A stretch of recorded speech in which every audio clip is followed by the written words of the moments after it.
Hi, everybody. My name is Crystal Letton. I am a Beachbody health coach as well as a personal trainer and recently graduated with my master's in clinical psychology, which I'm very excited about because, as you can tell, that I am passionate about the health and helping field. And so I'm here today to talk to you guys a little bit about the aspect of stress and how it has an impact on our day-to-day lives, our health, and well-being.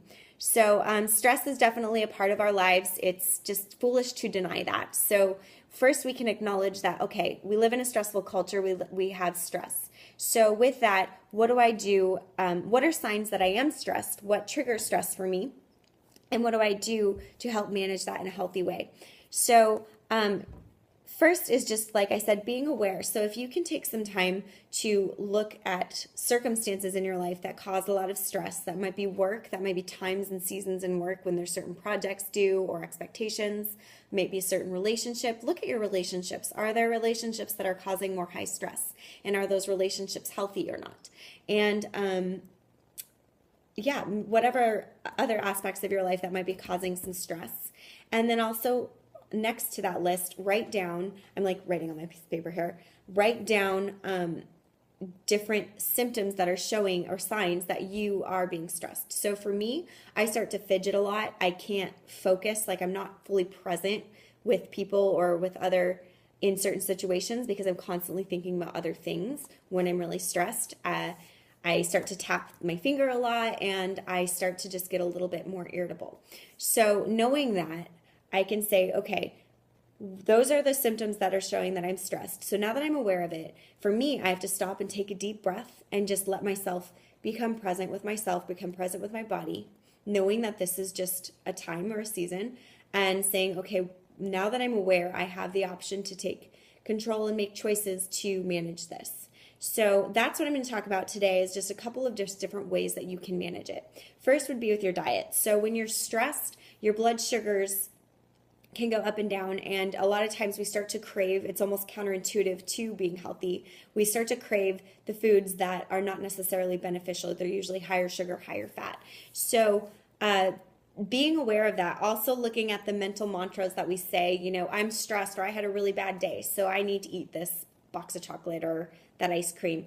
If that's kind of your mentality, well, that's going to set you up for a cycle of not doing well with this and handling stress, and it's not necessarily going to make you feel better, because what happens is our blood sugar levels, when we eat higher sugar or highly processed foods, our blood sugar levels spike up and down, and a lot of times we crave it, we feel that satisfaction, and then it drops and we want more because it's not sustaining. So making sure your diet, and this should be regardless of a stressful time or not, is a consistent and healthy and satisfying routine. So eating small meals throughout the day, higher protein, lower sugar, and drinking adequate water so that you're getting all the nutrients supplied.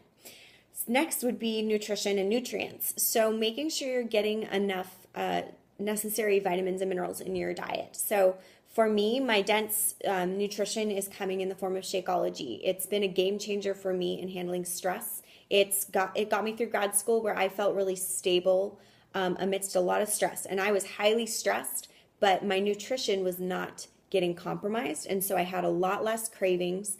I feel stable, even though I knew that there was a lot to do. So I have the symptoms of stress, but I wasn't feeling quite as out of control, I guess you could say. So that's my choice. And I would love to give you more info on that. If you're interested, just reach out to me in the link or email below, and I can definitely connect with you more on that. But also another highly beneficial vitamin would be vitamin B, and that's going to help your brain functioning. It's going to help manage your mood swings and things such as that. So if you know that it's a more stressful time in your life, like let's say you're a tax accountant and tax season's coming, make sure you're not skipping on the vitamin B.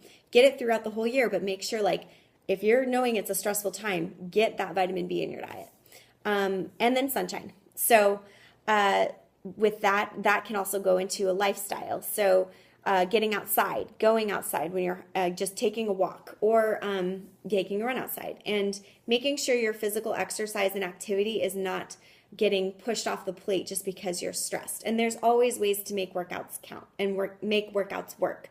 Even if it's 30, 25 minutes a day, we can make that happen. You just need to put it into your game plan and make sure it's happening. Because the reason I say that that's so important is because those endorphins release are going to help your body chemically handle all the stress that's coming in, all the different hormones and things that are going to kind of result in that high stress. So definitely not skimping on that. Nutrition and exercise are very important.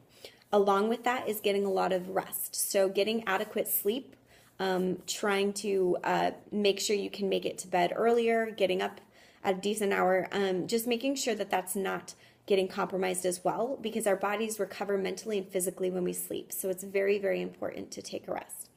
And my last point would just be for yourself, connecting with yourself and just being good to yourself. You know, take a break from the work, even if it's for just half a day, or just, I mean, if you can take a whole day off once a week, I'm telling you, there's a design to that, and you will do better than if you're just constantly on the grind.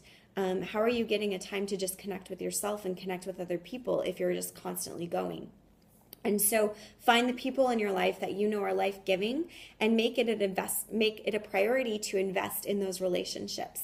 Because when you know that you're connected with others and that you know you belong and you know that you're loved and you're loving others, the situations in life that happen, you know, let's say, you know, heaven forbid you lose your job, at least you know that you have people in your life who support you and who love you and who've got your back and who you can be there for as well.